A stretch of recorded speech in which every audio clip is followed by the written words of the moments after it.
Good morning, everybody. Welcome back to Cilinix Crypto. Hope you're all doing great, and welcome to this new video on Bitcoin, your daily update. We actually, over the course of this day, or at least since the Asia session started, I think, we've been quite bullish. All right, we actually managed to reclaim this level right here at 56,800, and I would say on the 1 hour time frame at least. We're actually consolidating here, which is good because from a consolidation you can get a bullish breakout, you can get a bearish breakout, you can go both ways. Whereas yesterday, after that pretty significant dump we had in the afternoon, we were relatively bearish on the 1 hour time frame. On the 4 hour time frame, if you look at this, we are still bearish. All right, so I don't think all of a sudden we are going to rally right here.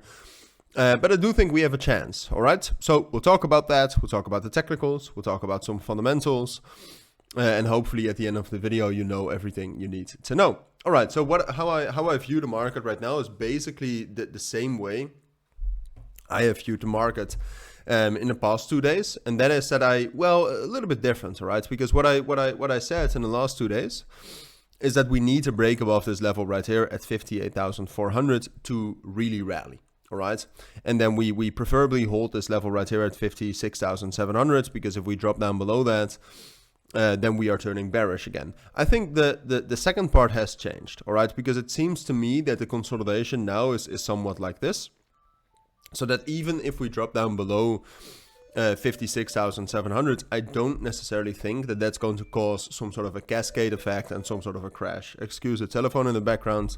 Hopefully you cannot hear it. But no, so the thing is that we're waiting for some sort of a breakout out of this range. And then we have a ton of fundamentals. We have Mt. Gox kind of lurking in the background. We have to see what that does. I will make a full video on what I expect from that very, very soon. So I'll keep you updated on that.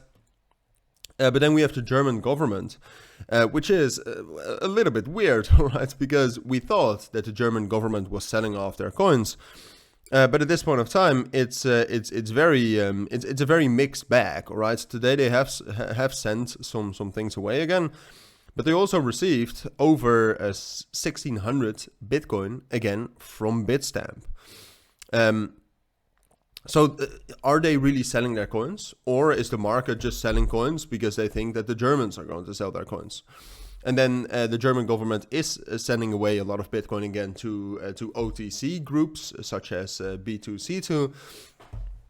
So I do think that they're selling, but I think the market effects of that selling actually are quite limited. I think the dumping we see is mostly just people, institutions, businesses, investors selling off their Bitcoin because they're scared of the Bitcoin sales. I don't think it's actually the Bitcoin sales, because the OTC sales, so the transfers to B2C2, we will not see. All right, you won't see that on the chart, you won't see that on the market, because it's not a real sell.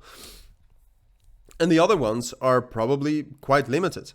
I mean, if all of that they sent to Bitstamp they didn't actually sell, then these dumps wasn't Bitcoin or wasn't the Germans.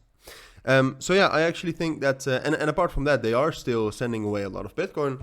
Right now it has a value, I don't think this is correct, it's not 100 million. I think we have to go to this one right here, where we will see how much they have. Now they still have $1.5 billion in Bitcoin, but even like if they sold that all at one point today, that would be a problem. But $1.5 billion worth of Bitcoin on top of $35 billion in volume the last 24 hours in the summer, I think I think it's not that big of a problem, to be honest. So for now, because the short-term downtrend or the short-term trend is still down, I would still be prepared for a move down, all right? So into the 50,000 level.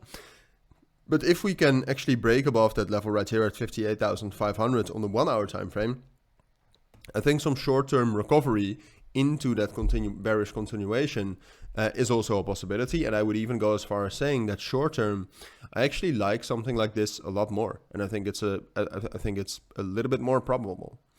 So those are my thoughts. All right, that's what I think you need to know for now. If you do have any questions, let me know down in the comments. But for now, thank you for watching. Take care and bye.